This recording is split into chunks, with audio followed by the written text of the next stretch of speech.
Primeira epístola de Paulo a Timóteo, capítulo 1, primeiro verso ao verso número 7.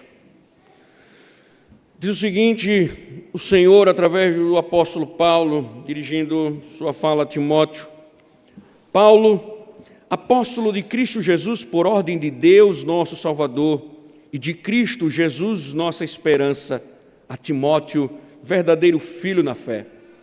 Que a graça, a misericórdia e a paz da parte de Deus Pai e de Cristo Jesus, nosso Senhor, estejam com você. Quando eu estava de viagem rumo à Macedônia, pedi a você que ainda permanecesse em Éfeso para admoestar certas pessoas, a fim de que não ensinem outra doutrina, nem se ocupem com fábulas e genealogias sem fim. Essas coisas mais promovem discussões do que o serviço de Deus na fé. O objetivo desta admoestação é o amor que procede de um coração puro, de uma boa consciência e de uma fé sem hipocrisia. Algumas pessoas se desviaram destas coisas e se perderam em discussões inúteis, pretendendo passar por mestres da lei, não compreendendo, porém, nem o que dizem, nem os assuntos sobre os quais falam com tanta ousadia.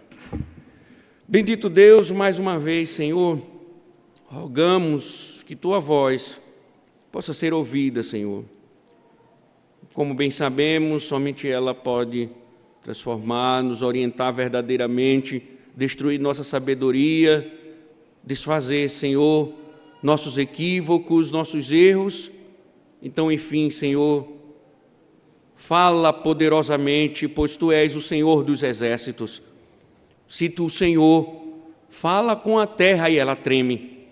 Se o Senhor fala com as nuvens, se o Senhor fala com o mar, se o Senhor dá ordem aos relâmpagos e todos obedecem, somente Tua voz, Senhor, poderosa, falando aos nossos corações, poderá nos mover, nos fazer compreender as Tuas verdades e vivê-las para a glória do Teu nome. E que assim seja, Senhor, em nome de Cristo. Amém. Poder sentar, irmãos.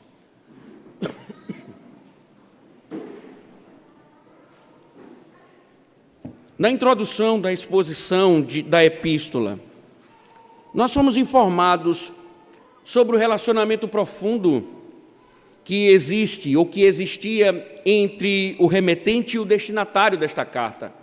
Paulo nutria grande afeição por Timóteo, a quem ele se referia como um verdadeiro filho na fé, como nós vimos no verso de número 2. Esta ligação afetuosa era justificada pelo fato de que Timóteo, fruto do labor missionário de Paulo, havia também se destacado como um colaborador valioso no empreendimento missionário, desempenhando um papel crucial na disseminação do Evangelho e também na supervisão das igrejas estabelecidas. Mas agora Timóteo não é mais um cooperador como antes. Agora Timóteo, ele é um pastor ordenado. O presbitério já havia colocado as mãos sobre este jovem e por isso, diante do ofício, ele carece de orientações espirituais da parte de Paulo. No exercício de seu papel como pastor da igreja em Éfeso, nós já observamos que ele vai se deparar com muitos desafios. E como mentor fiel, Paulo dirige 2 cartas com o objetivo de fornecer orientações cruciais para o processo de pastoreamento. Inicialmente, Paulo se apresenta como apóstolo de Cristo, como nós vimos, investido por Deus, salientando assim que Timóteo não deve permitir que as relações fraternais se tornassem obstáculos para a obediência. A consciência de Timóteo deveria ser despertada para o cumprimento das orientações que serão expostas, não como conselhos de um amigo que escreve a um pastor, mas como sendo imperativos de Cristo para a sua igreja, transmitidos por Paulo. Diante dos desafios iminentes que afetam a igreja de Cristo, a igreja de Éfeso e as igrejas vizinhas estavam com problemas, o jovem pastor necessitará de abundante misericórdia e graça para perseverar e enfrentar cada um desses problemas. Lembrem-se, irmãos, as igrejas ali da Ásia, tem Éfeso, Esmirna, Laodiceia, ou seja, muitos problemas. Mas Timóteo deveria perseverar nisso, deveria continuar. O apoio espiritual, então, de Paulo se torna crucial neste momento. Paulo é mais experiente. Alguns estudiosos dizem que provavelmente Paulo está no final, na velhice, e mais na frente um pouco seria martirizado. Então Paulo está procurando orientar esse jovem e apoiá-lo no ministério, que é muito importante, porque ele queria que Timóteo fosse bem-sucedido e por isso era necessário que tivesse as orientações de Cristo para que Timóteo cumprisse fielmente a vontade de Deus. A preocupação de Paulo é que Timóteo seja fiel, que Timóteo persevere diante das dificuldades e que a graça do Senhor, as misericórdias, a paz pudessem, de fato, abençoar a vida do Timóteo. No texto de hoje, irmãos, como era de costume, ou como é de costume nas epístolas, nós prevíamos uma possível expressão de gratidão, conforme outras correspondências. Imaginaríamos que Paulo ia dizer: agradeço, Timóteo, pela sua vida, pela coragem de você ter ficado em Éfeso, de você estar pastoreando a igreja, ainda que com a juventude à flor da pele. Prevíamos isso, mas isso não acontece. De maneira direta e focada, Paulo, ele mergulha imediatamente em um dos temas que motiva sua escrita, identificado pela maioria dos teólogos como o cerne do problema. Por que Paulo não expressou gratidão? Foi direto ao assunto.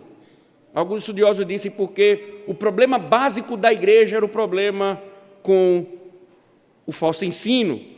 Como nós observamos na prévia leitura, falsos mestres estavam causando estragos na vida da igreja através de doutrinas deturpadas. O apóstolo já havia alertado sobre isso quando predisse que, após a sua partida, surgiriam indivíduos no seio da igreja propagando ensinamentos distorcidos. Consequentemente, vimos que os presbíteros estavam encarregados de proteger o rebanho contra esses ataques heréticos e não poderiam negligenciar essa responsabilidade. Ao que parece, esta incumbência não foi executada eficientemente e agora a responsabilidade é de Timóteo, não apenas de combater o erro, mas também orientar a igreja, como nós falamos, na escolha de presbíteros que sejam aptos para o ensino. Mas o que eles estavam ensinando? Qual o conteúdo do ensino desses falsos mestres dentro da igreja? Vamos então, irmãos, para descobrir isso, entrarmos nas palavras de Paulo, considerando que as verdades que serão expostas não apenas afetam a vida do pastor da igreja, mas reverberam na totalidade da comunidade religiosa. E esperamos que o Senhor aplique suas verdades em nossos corações, para que não venhamos a cometer os mesmos erros que a igreja de Éfeso cometeu. Então, que o Senhor, Ele possa nos orientar, mudando as nossas vidas, para que tenhamos, de fato, uma genuína saúde espiritual. Vamos ao texto. Veja, observe, em primeiro lugar, a advertência de Paulo a partir do versículo 3. Introdutoriamente, Paulo diz assim: quando eu estava de viagem rumo à Macedônia, pedi a você que ainda permanecesse em Éfeso. Até aqui. Veja, imediatamente Paulo expressa o que considera ser de fundamental importância. Ou seja, que em algum momento, nós não sabemos em qual momento, mas Paulo aqui diz que houve essa orientação. Timóteo, ele deveria, segundo as instruções de Paulo, permanecer na cidade de Éfeso.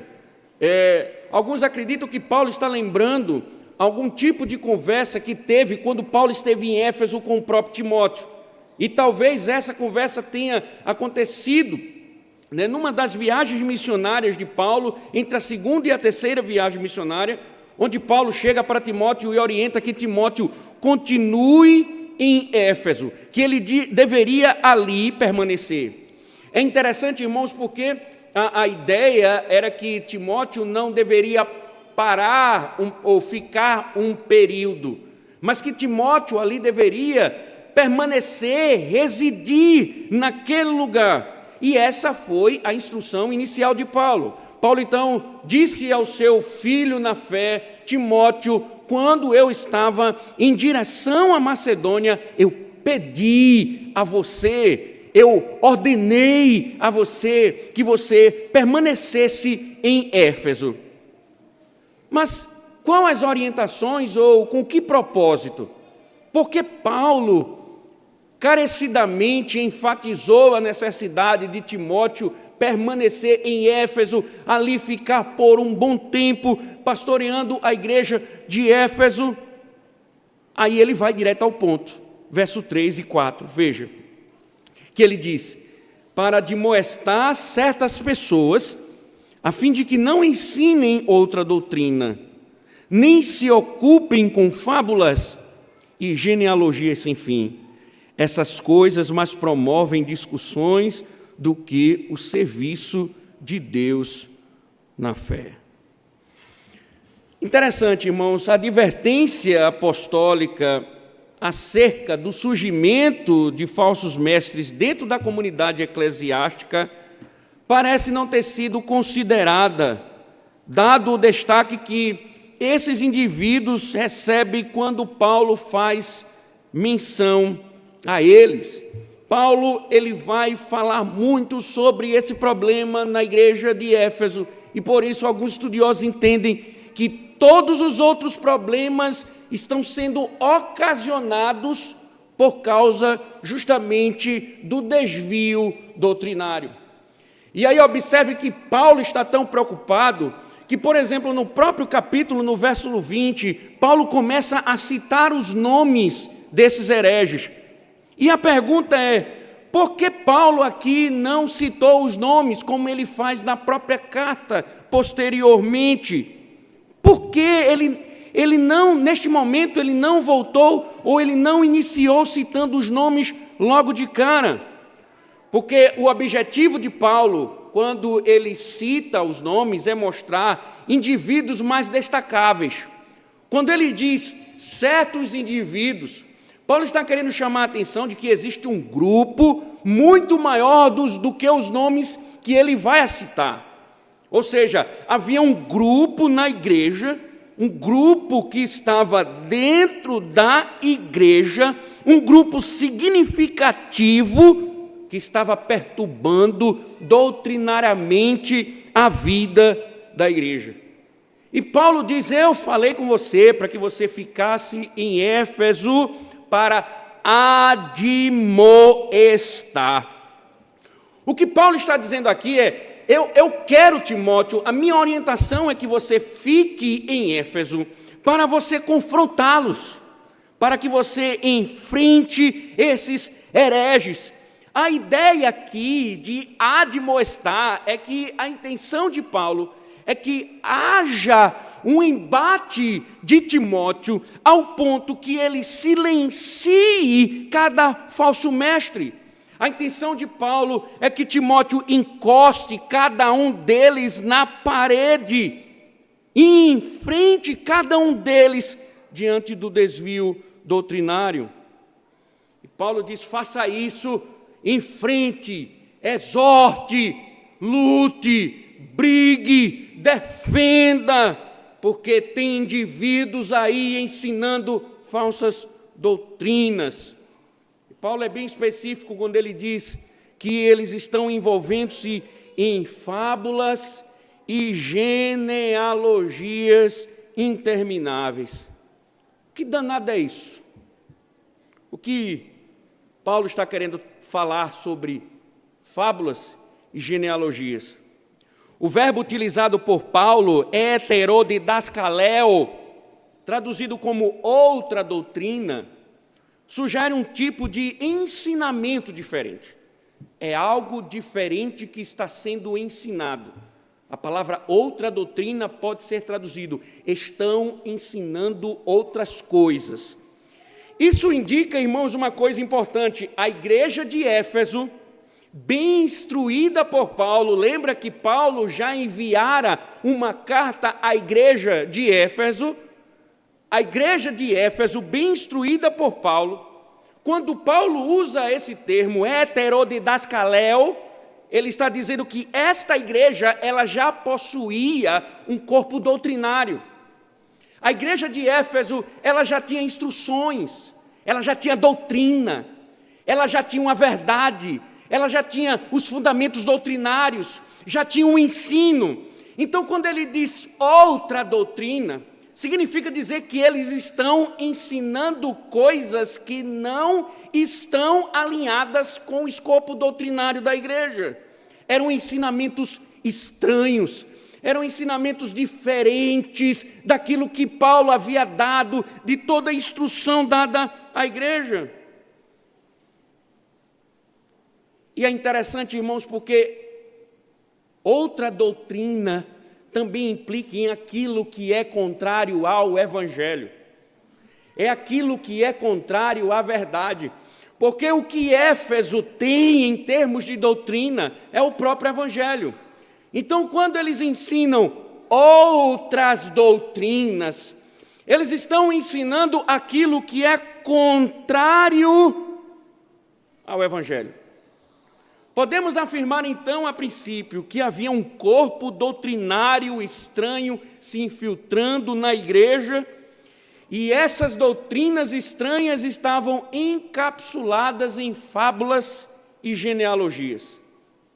Fábulas, que pode ser também traduzido como mitos, e genealogias, elas não devem ser tratadas como entidades separadas. Isso se deve ao fato de que fábula, mito, também está atrelada à genealogia, que em grande parte, quando Paulo fala de genealogias, ele está querendo falar das ficções em torno das orientações dentro dos aspectos da genealogia. Como assim? Este assunto ele está totalmente atrelado ao conhecimento judaico. Paulo está tratando de uma questão que provém do pensamento, do entendimento, do estudo judaico. Que ele tinha, o entendimento, o estudo judaico, tinha o hábito de contar numerosas histórias baseadas no que eles consideravam indícios no Antigo Testamento. A partir então dos nomes listados nas genealogias, como vocês veem em Gênesis, Crônicas, Reis e etc., eles montavam inúmeras narrativas, eles construíam inúmeras histórias, eles transformavam essas histórias em verdadeiras, em sistemas doutrinários, e os estudiosos registram que muitas dessas histórias regulavam até a vida do culto, a vida da sinagoga judaica. Deixe dar um exemplo. Considere o livro de Gênesis, por exemplo, inúmeras genealogias, que você, nas exposições de Gênesis, quando você via a leitura de genealogias, você dizia assim, o que é que o pastor vai tirar daí? Uma genealogia? Pois bem, os judeus pegavam essas genealogias, eles viam, que existia alguma informação oculta, milagrosa, que somente a sabedoria poderia revelar. A partir dessas informações ocultas, eles criavam histórias, e a partir dessas histórias, eles estabeleciam regras e doutrinas. Paulo, portanto, é enfático ao instruir Timóteo a permanecer em Éfeso para confrontar os indivíduos que estavam difundindo falsas doutrinas, inovações mentirosas contrárias ao Evangelho. E veja, irmãos, isso deve ser feito sem hesitação, porque Paulo chega a dizer no verso de número 4, que essas coisas mais promovem discussões do que o serviço de Deus na fé. O que Paulo está enfatizando aqui, irmãos, é simples, muito simples. Na Epístola aos Coríntios, ele exortou a igreja sobre a questão dos dons, enfatizando que tudo deveria ser feito visando a edificação. Paulo orientou a igreja de Corinto dizendo: façam tudo para edificação. Porque a palavra edificar, ela carrega um significado muito intenso. Porque quando Paulo diz a buscar a edificação, Paulo tem em vista os efeitos do crescimento, da maturidade e do fortalecimento da fé. Uma igreja edificada é uma igreja madura, é uma igreja que está crescendo espiritualmente, é uma igreja que está firme na fé. No entanto, o contrário da doutrina, ao contrário da doutrina, que também tem o propósito de edificar, ou seja, Paulo está justamente regulando os dons verbais. Por quê? Porque eles carregam o conteúdo do Evangelho. Então, a doutrina, ela edifica. A doutrina, ela é dada, a proposta do dom doutrinário do ministro do Evangelho, como, por exemplo, Paulo chega a dizer à igreja de Éfeso que o Senhor Jesus Cristo, para provar a sua vitória sobre o reino das trevas, concedeu dons aos homens. E diz que, como prova disso, ele dotou homens no ministério da palavra. Ele deu apóstolos, ele deu evangelistas, ele deu pastores e mestres. E ele diz, com que objetivo? Para que a igreja cresça e amadureça e não ande como menino, levado por todo o vento de doutrina. Então, a doutrina genuína, ela promove isso, crescimento, maturidade, fortalecimento. Mas Paulo está dizendo que essas inovações, que essas coisas novas, elas estavam causando debates intermináveis e não estavam trazendo benefício nenhum à igreja. Enquanto a função da doutrina era edificar a igreja, promover maturidade, promover fortalecimento, as heresias estavam somente promovendo debates dentro da igreja e não promoviam bem nenhum ao povo. E tudo o que resulta apenas em disputas, Paulo está condenando. Paulo está dizendo, combate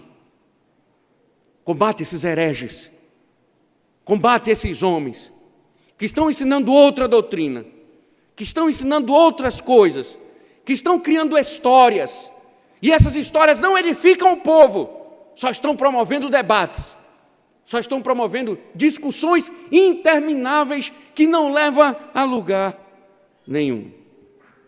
Aqui, irmãos, já poderíamos parar e passar a noite aplicando. Por quê? Por exemplo, recentemente ouvimos de um pseudo-pastor a necessidade de vamos atualizar as Escrituras, vamos atualizar a Bíblia precisa ser atualizada. E se você ainda não compreendeu bem, atualizar significa melhorar, vamos dar uma melhorada nela, vamos contextualizá-la, vamos corrigir os defeitos dela. E parece um tom pastoral, parece alguém que está preocupado com a humanidade. Parece alguém que está preocupado em trazer um discurso mais acessível, em trazer um evangelho mais relevante, de trazer explicações mais significativas. Para Paulo, o que ele está promovendo é uma adulteração da verdade. Na verdade, a malícia de Satanás por trás do atualizar é deturpar. Porque Satanás, ele não é explícito na forma como ele coloca o erro na igreja. Ele não é explícito, ele não diz que ele está a distorcer a verdade. Ele usa palavras boas, corriqueiras, que muitas vezes fazem parte do nosso vocabulário. E o que ele chama de atualizar, na verdade, é a proposta de Satanás para o erro. O que Paulo vê, então, é que esse atualizar aí é, na verdade, uma adulteração da verdade. Agora, isso aqui foi rápido, só para a gente lembrar, porque existem muitas maneiras de distorcer a verdade sem que seja facilmente perceptível. Existem muitas maneiras de distorcer a verdade sem que seja perceptível, sem que seja com facilidade percebida.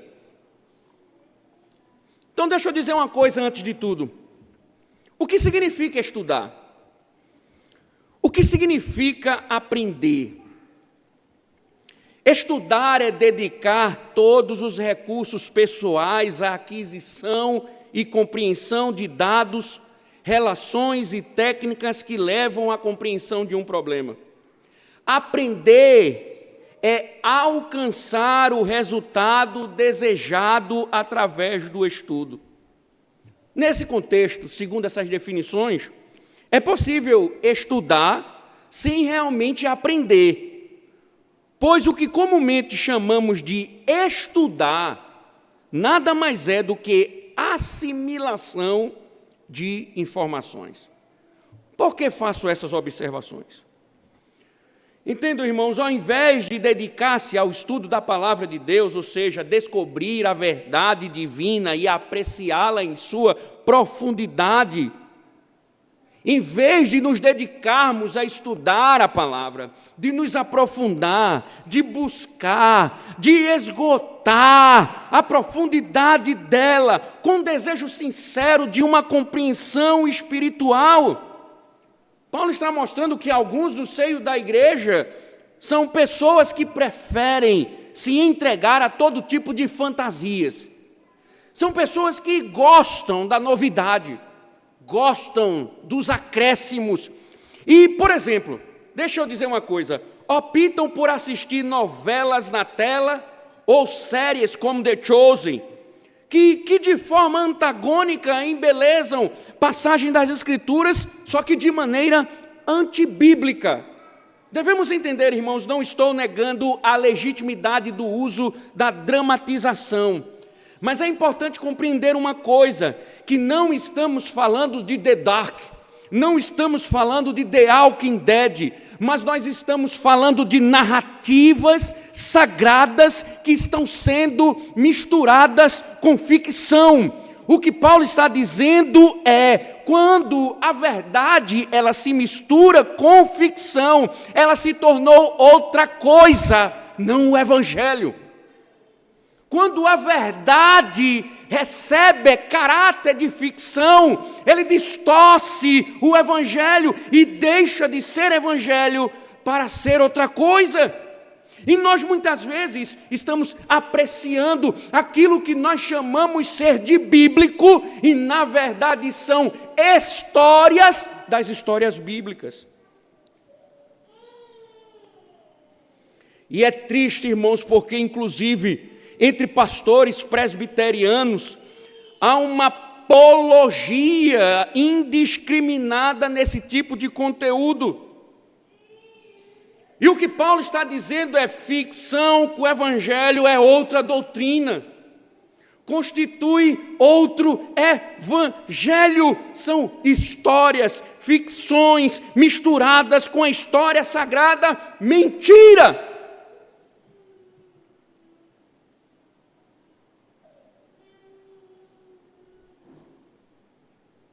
Paulo está sendo enfático aqui. Eles pegavam a lei, inventavam histórias para explicar a lei. Paulo diz: isso é outro evangelho.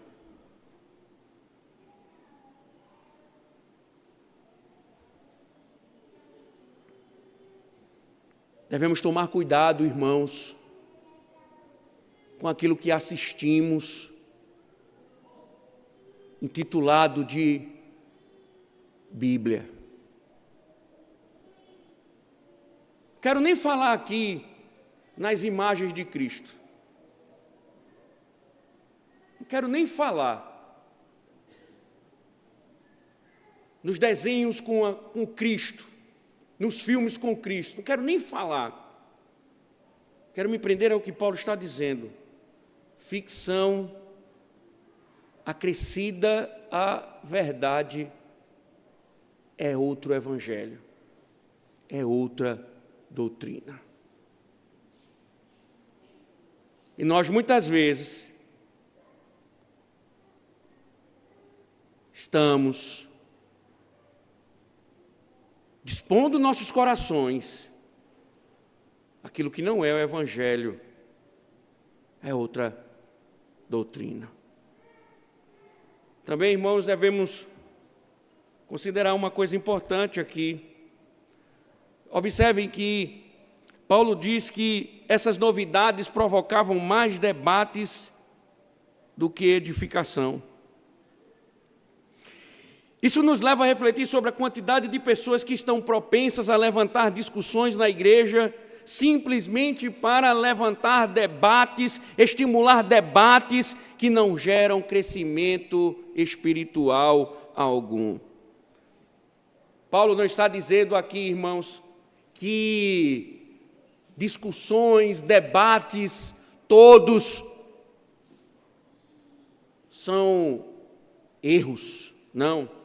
Porque o que Paulo está mostrando aqui são as histórias, e os debates eram promovidos com base em histórias, em ficções. Como, por exemplo, imaginemos, questões como: Adão tinha umbigo ou não? Adão tinha umbigo ou não? Qual o sexo dos anjos? Qual o significado do dedo midinho da perna direita da besta que vai subir no mar? Perguntaram isso a Agostinho, o que Deus fazia antes de criar todas as coisas? E a resposta dele, você já sabe: o inferno para quem faz esse tipo de pergunta.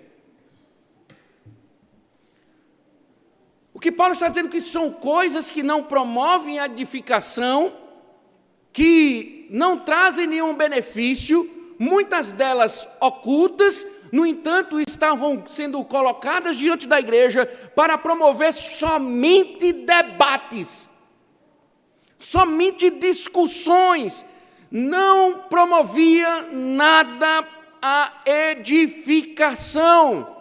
Paulo vai dizer, porque eles queriam parecer mestres.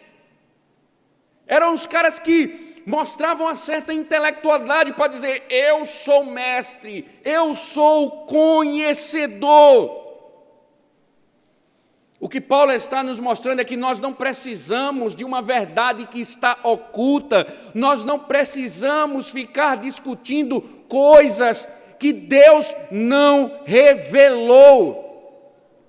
Deus nos deu o suficiente para compreendermos qual é a sua vontade. Porque as outras coisas só promovem debates e não promovem a edificação. E é impressionante, irmãos, porque muitas vezes observamos pessoas que estão dentro da igreja procurando temas, novidades, e nem sabe onde fica Amós. Eles querem saber se Adão, ele teve umbigo, mas ele não sabe nem onde fica Miqueias. Eles não conhecem nem as escrituras direito, mas eles discutem temas que promovem debates. Então nós devemos entender uma coisa, irmãos. Nós devemos entender que o que Paulo está dizendo a Timóteo é que tudo aquilo que acrescenta à verdade é outro evangelho. Que Paulo orienta Timóteo para que Timóteo ele lute, exorte aqueles que estão trazendo novidades, porque essas novidades não promovem a edificação. A única coisa que promove a edificação na igreja é evangelho. A única coisa que promove edificação é a doutrina do reino de Deus.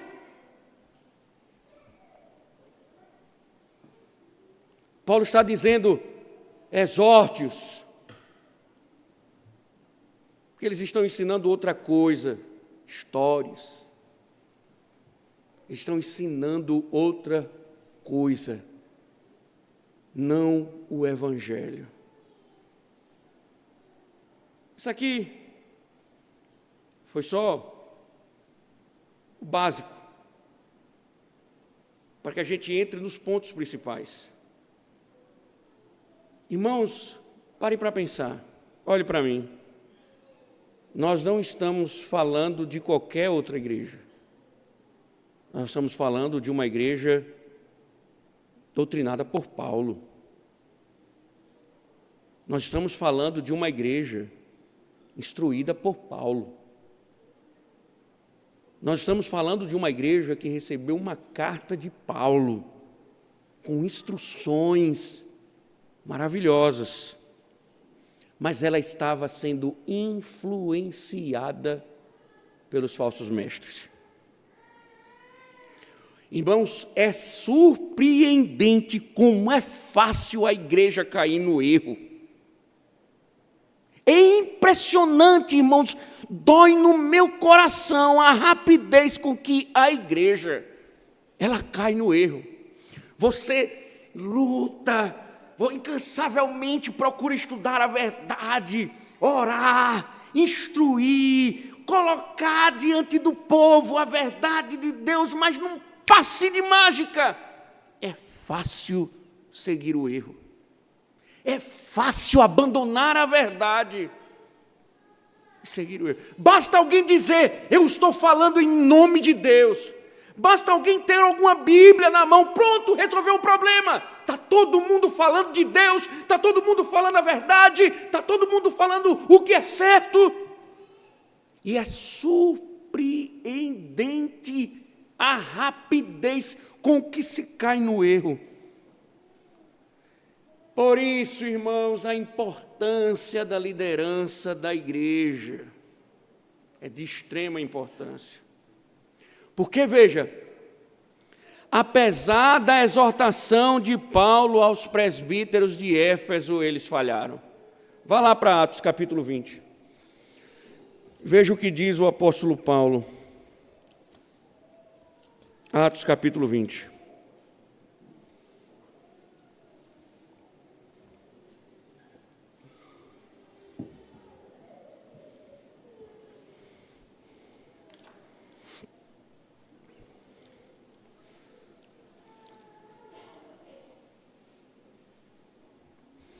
Observe o verso de número 28. Atos 20, 28. Paulo está falando aqui aos presbíteros de Éfeso, dessa igreja. Diz o seguinte: cuidem de vocês mesmos e de todo o rebanho no qual o Espírito Santo os colocou como bispos, para pastorearem a igreja de Deus, a qual ele comprou com o seu próprio sangue. Eu sei que, depois da minha partida, aparecerão no meio de vocês lobos vorazes, que não pouparão o rebanho, e que até mesmo entre vocês se levantarão homens falando coisas pervertidas para arrastar os discípulos atrás de si. Portanto, vigiem lembrando que durante 3 anos, noite e dia, não cessei de admoestar com lágrimas cada um de vocês. Que coisa fantástica, irmãos. Lucas registra aqui. Olhe, presbíteros, deixa eu dizer uma coisa, depois da minha partida, vai chegar um tempo que vai surgir no meio de vocês lobos e pessoas ensinando outra doutrina. E lembrem-se, eu admoestei vocês com relação a isso. Eu admoestei vocês. Mas os presbíteros de Éfeso falharam. Permitiram que a verdade fosse distorcida e propagada. A verdade não é mais uma ameaça, ou a mentira não está mais a ameaçar os portões da igreja. Ela está dentro da igreja, contaminando a membresia da igreja. Os guardiões da igreja não cumpriram seu papel e o povo foi enganado. O povo estava sendo vítima dos falsos mestres que estavam no seio da igreja ensinando outras doutrinas, e os presbíteros falharam nas orientações de Paulo. Talvez estivessem preocupados com os seus empregos, famílias, negócios ou viagens, e talvez não perceberam a necessidade da leitura, do aprofundamento bíblico, do conhecimento. Irmãos, nós devemos entender o que Paulo está dizendo aqui, porque é muito grave. Cadê os presbíteros da igreja? Por isso que Paulo vai dizer a Timóteo, que sejam escolhidos homens que sejam aptos para ensinar. Acabem com isso, meu irmão, acabem com isso, meus irmãos.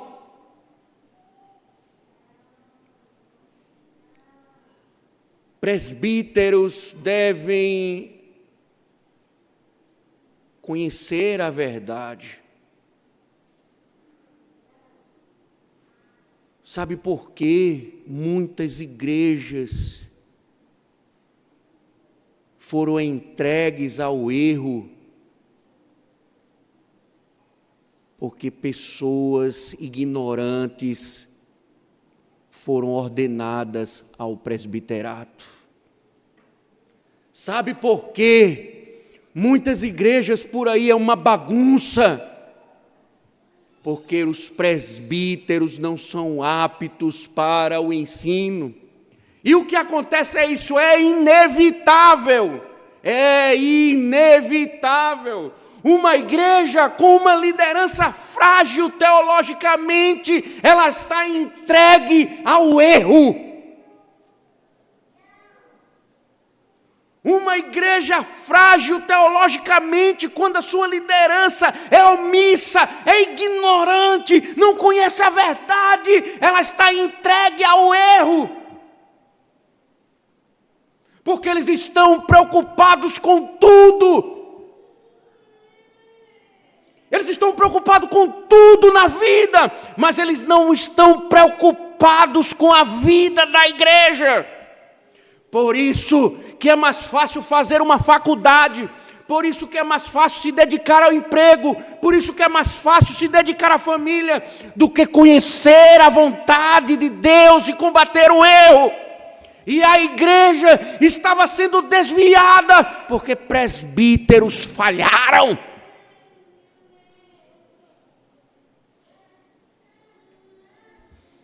E agora Paulo está dizendo: fique, Timóteo, para enfrentar esses hereges.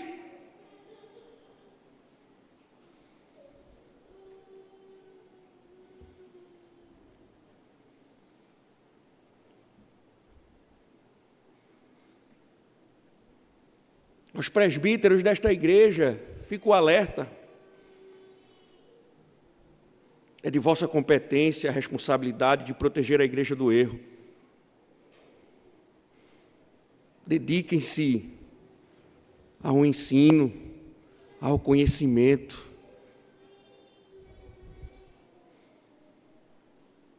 Porque como você vai identificar o erro? Você não sabe nem o que é um erro.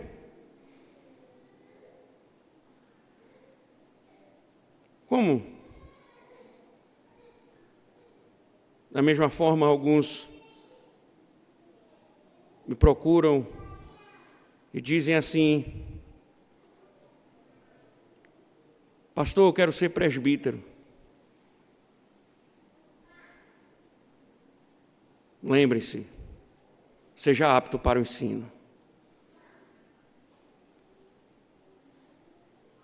Se a heresia entrar no meio desta igreja, a culpa também é sua.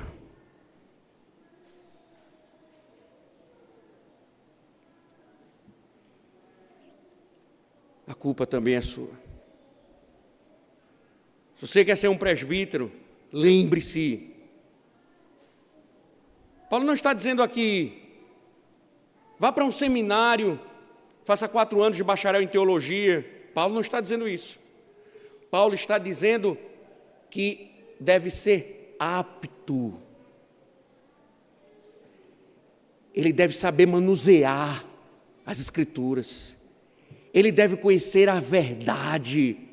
Ele deve conhecer a vontade de Deus. Porque quando o erro ameaçar a igreja, eles estarão prontos a enfrentar o erro. Veja, irmãos, diante disso, observem, Paulo está aqui destacando automaticamente questões cruciais do ministério pastoral. Primeiro,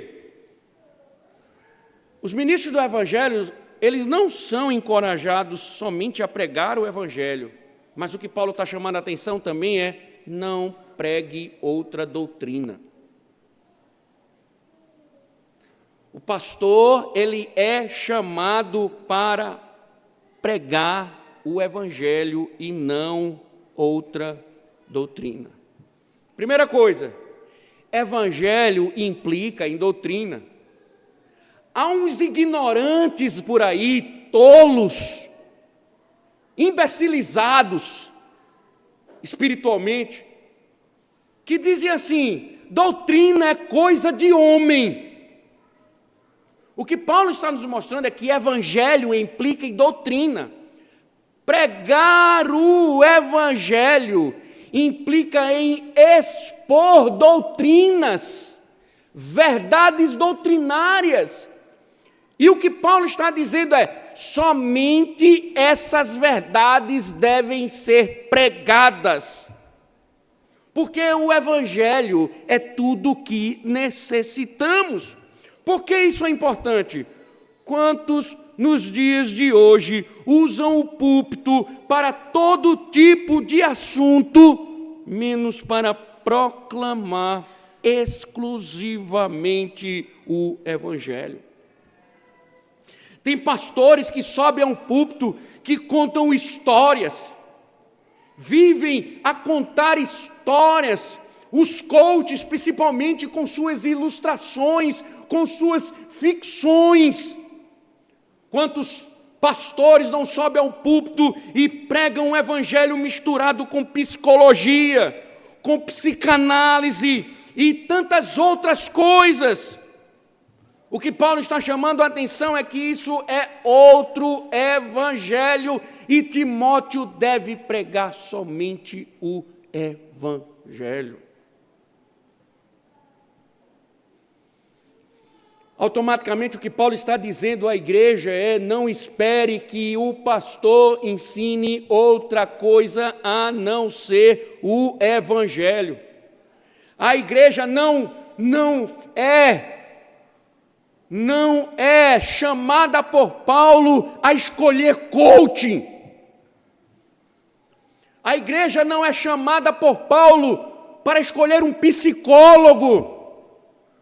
A igreja não é chamada por Paulo para escolher um psicanalista, um mágico, um palhaço.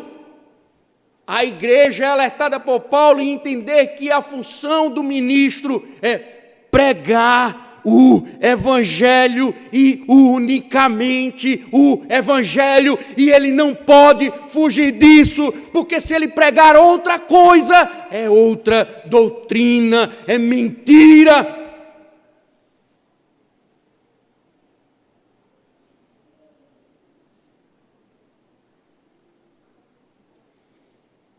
Segundo lugar, observem, irmãos, uma das responsabilidades do ministro é proteger o rebanho do erro. Paulo diz: exorte, confronte-os. O ministro do evangelho deve confrontar os falsos mestres incansavelmente. Irmãos, isso é tão maravilhoso. O ministro do evangelho precisa ser firme nessa tarefa, especialmente neste mundo pós-moderno, onde muitos dentro da igreja adotam filosofias mundanas. Paulo está dizendo: você não pode falhar como os presbíteros. Se o erro não for combatido, ele vai se espalhar como um câncer. Ele vai tomar conta da igreja. Vai acabar com a igreja. Irmãos, isso é muito importante. Muito importante. Porque as pessoas, às vezes, elas esperam que o pastor, ele não entre em polêmicas. Ele não entre em discussões. Ele não entre em debates. Porque a ideia é que está todo mundo falando a verdade. Toda a igreja leva a Deus. Todo pastor prega o evangelho. Então, quando se tem essa mentalidade, qualquer opinião firme, convicta,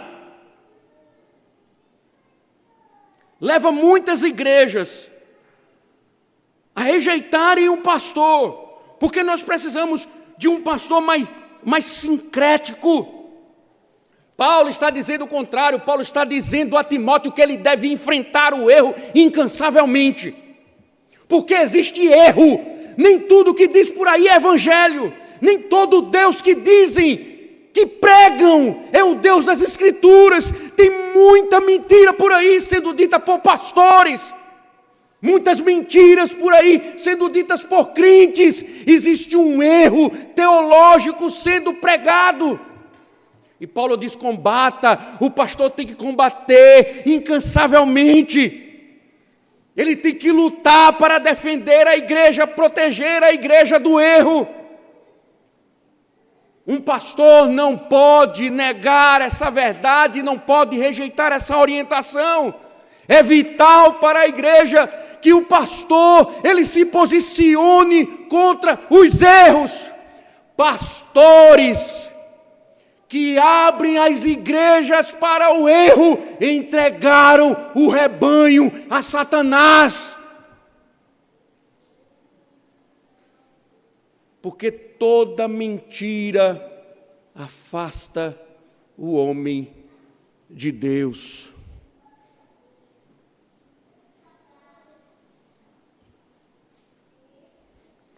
Pastor fiel Timóteo deve exortar. Irmão, eu acho isso maravilhoso, porque se eu já gostava, agora é que eu estou gostando.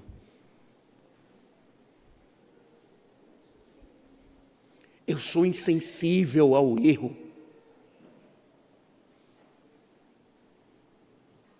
Eu fico alerta com o que vocês postam. Eu fico alerta com o que vocês colocam nas redes sociais. De vez em quando eu chamo um no privado. Heresias camufladas. E posta ali, aí o outro reposta, aí o outro reposta. E eu ataco logo a origem, para que ninguém venha repostar. Coloca no grupo alguma coisa, eu chamo e digo, tire, tem heresia. Essa é minha função e eu não abro mão. E todo ministro de Cristo deve proteger o rebanho da heresia. Meu irmão, fique certo, se você estiver ouvindo fábulas e genealogias, e ousar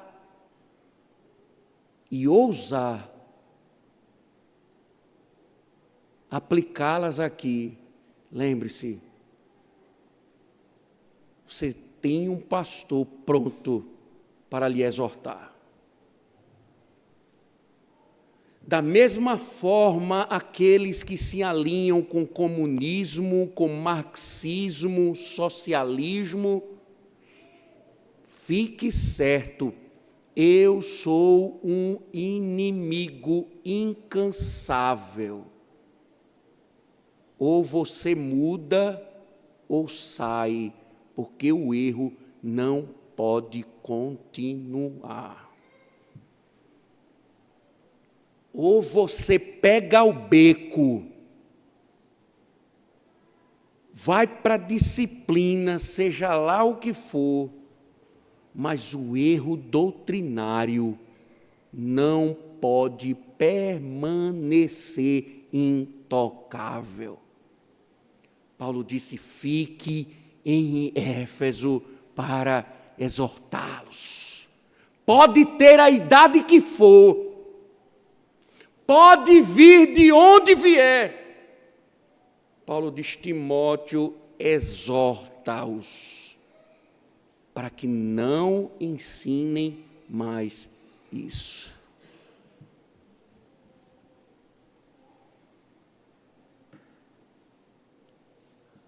Cuidado, irmãos.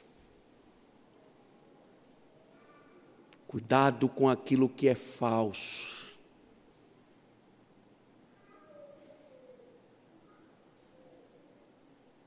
Porque os pastores foram levantados por Deus para combater o erro.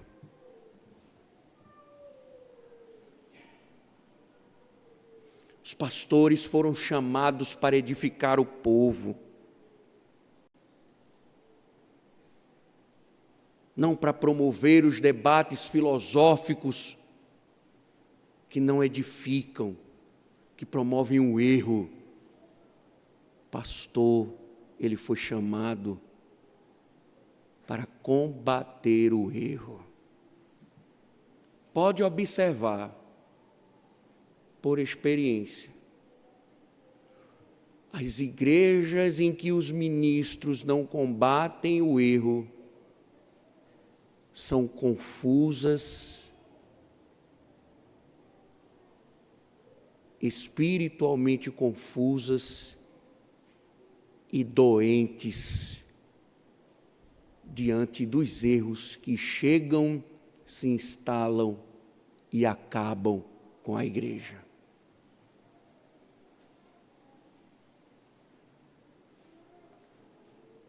Ora, irmãos, por que Paulo está dizendo isso?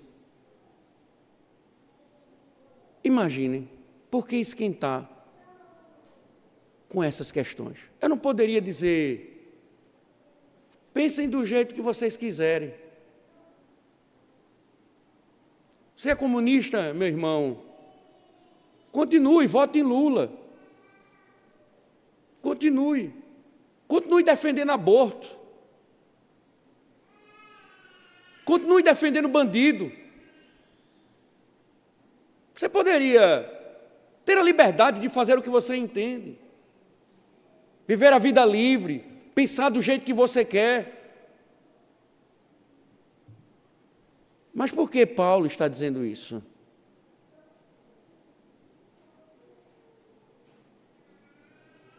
Porque isso é vital para a igreja. O erro, ele mata a igreja. A heresia mata a igreja.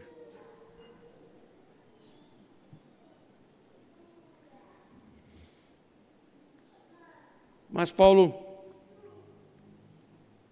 aborda esse assunto por quê? Veja o verso 5. O que ele disse. O objetivo desta demonstração é o amor que procede de um coração puro, de uma boa consciência e de uma fé sem hipocrisia. Veja, as fábulas estavam promovendo debates e alguns poderiam interpretar a exortação de Paulo até desta maneira.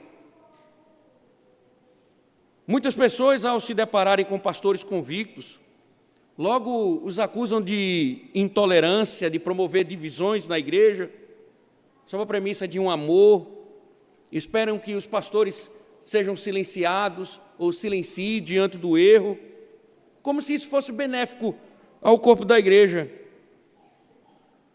No entanto, não é. O que Paulo está fazendo aqui é já expondo os judaizantes que misturavam fábulas e genealogias intermináveis com o evangelho e distorcendo a lei. E ele diz uma coisa, que o objetivo é promover o amor. Ora, o cumprimento da lei é o amor. Porque qual é a questão? Qual é a questão? A finalidade da lei deve nos conduzir no amor a Deus. A verdade do evangelho nos conduz para amar mais a Deus e ao próximo.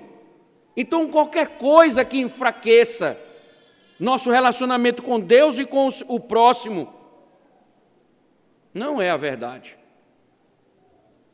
Então, aqueles que se vangloriavam do conhecimento da lei, mas estavam usando simplesmente para distorcer o evangelho, anulavam o próprio mandamento, que é o amor, que ele diz que emana de um coração puro, purificado pela fé, livre de sentimentos corrompidos. Ele diz que também uma consciência limpa. O que Paulo está dizendo é que o verdadeiro evangelho leva a propósitos corretos. O verdadeiro evangelho, ele leva aquilo que é correto, que se resume em amar a Deus e ao próximo. E aí, por que é importante dizer isso? Veja o verso 6 e 7. Algumas pessoas se desviaram destas coisas e se perderam em discussões inúteis, pretendendo passar por mestres da lei, não compreendendo, porém, nem o que dizem, nem os assuntos sobre os quais falam com tanta ousadia. Paulo está dizendo, irmãos, prestem atenção. Paulo não só está dizendo que é outro evangelho,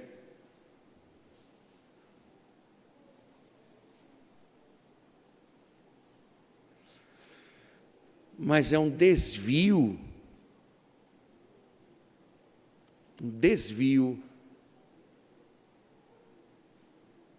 da vontade de Deus. Paulo chega a dizer, algumas pessoas se desviaram.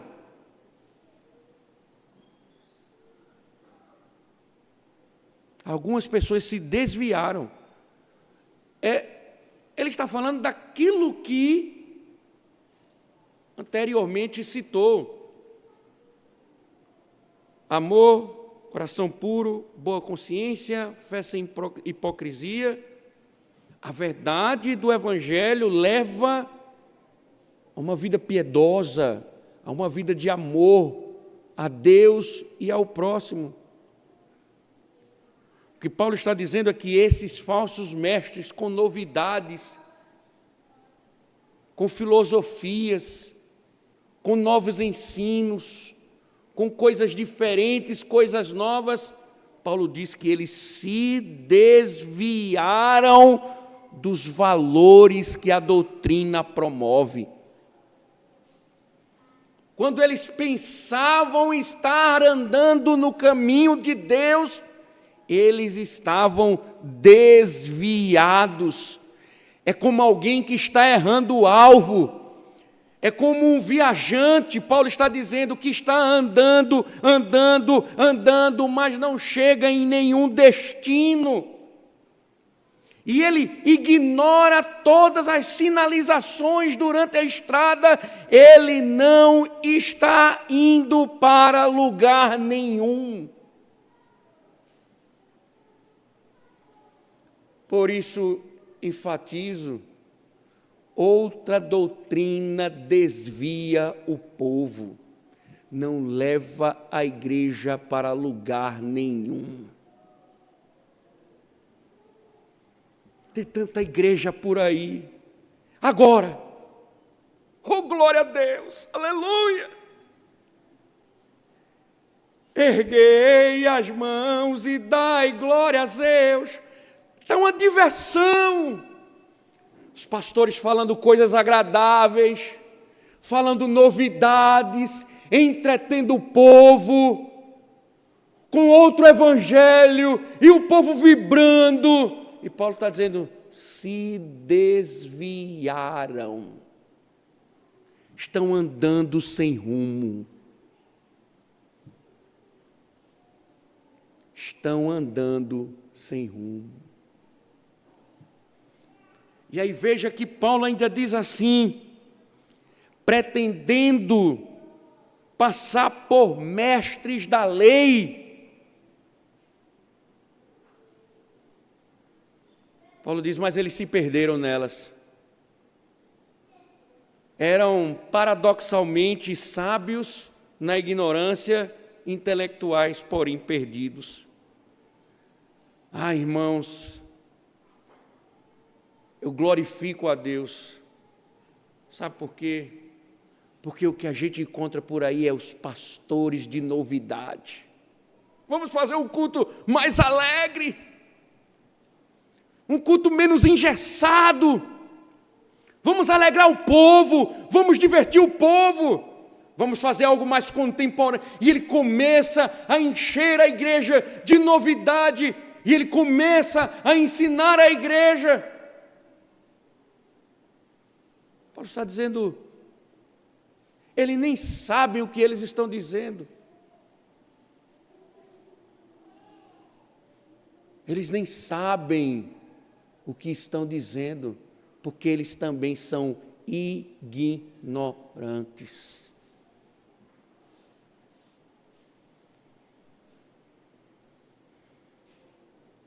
Que grande orientação Paulo oferece a Timóteo. Que grande orientação. Timóteo, exorta-os. Exorta-os, Timóteo. Exorta-os. Eles são metidos a doutores, mas eles não sabem de nada. Eles pensam que estão conduzindo o povo, mas eles estão desviados e desviando os outros do caminho da verdade. Exorta, Timóteo. Não esqueça, Timóteo, exorta-os. Não deixe, não permita, lute, seja firme.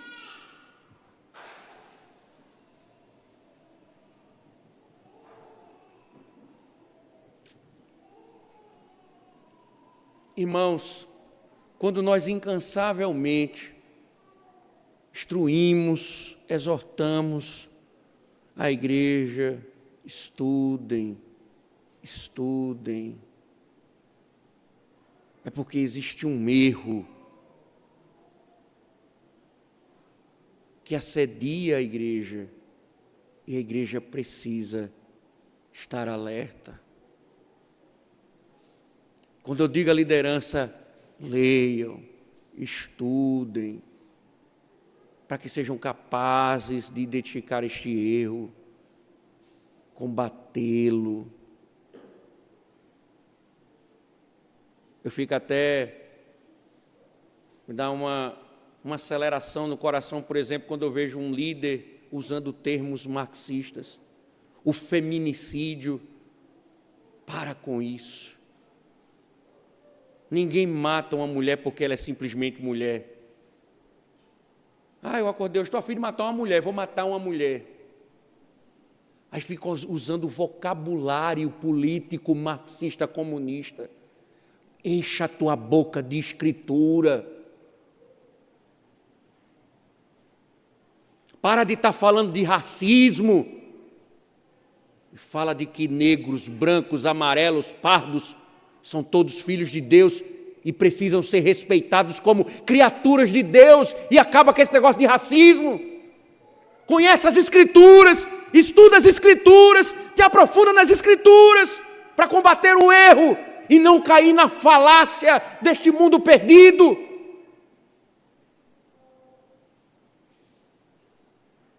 Porque muitas vezes a igreja cobra do pastor, se é que cobra. Mas a igreja também é responsável diante de Deus por permitir o erro. Se um dia esta igreja entrou um erro, a culpa também é de vocês, porque vocês agiram com ignorância.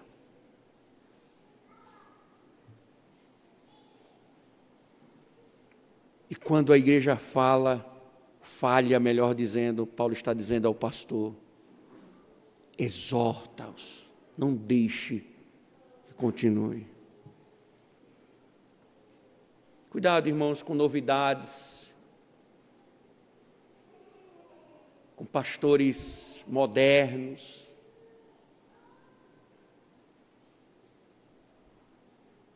Por exemplo, o culto. Precisamos de um culto mais atual. Os puritanos. Princípio regulador do... Isso foi para o século XVI.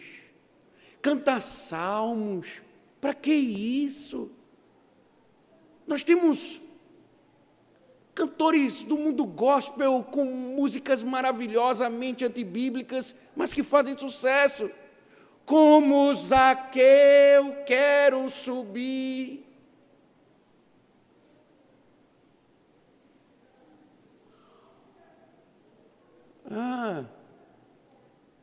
Pastor ultrapassado. Precisamos de um pastor mais atual. Essa atualização, ela carrega o erro.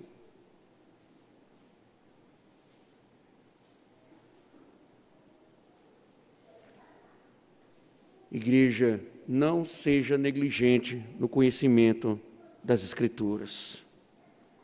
Por que Paulo está dizendo isso? Paulo tem um exemplo do seu próprio mestre, Cristo. Quem mais debateu no Novo Testamento a não ser Cristo?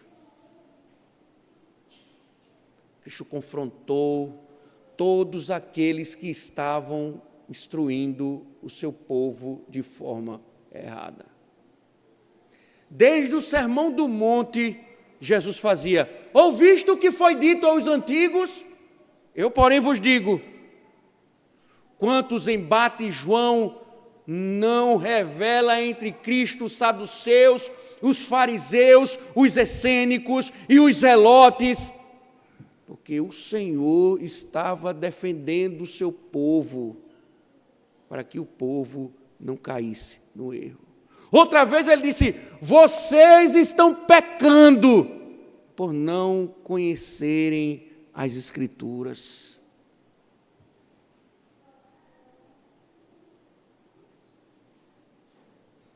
Paulo não está criando uma nova modalidade para Timóteo. Ele está dizendo: siga o modelo do mestre. Defenda as ovelhas do erro.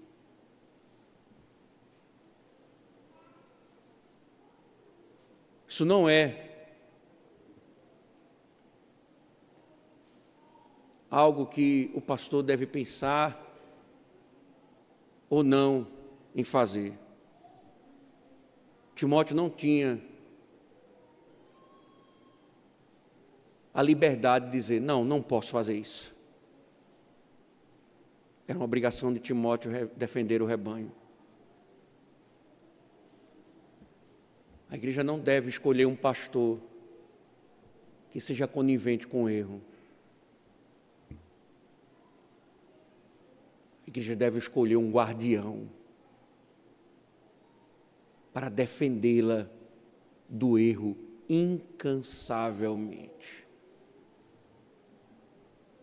Porque assim Cristo fez. Que o Senhor nos ajude. Amém. Obrigado, Senhor, pela Tua palavra. Seja o nosso auxílio, Senhor, no entendimento da Tua santa lei.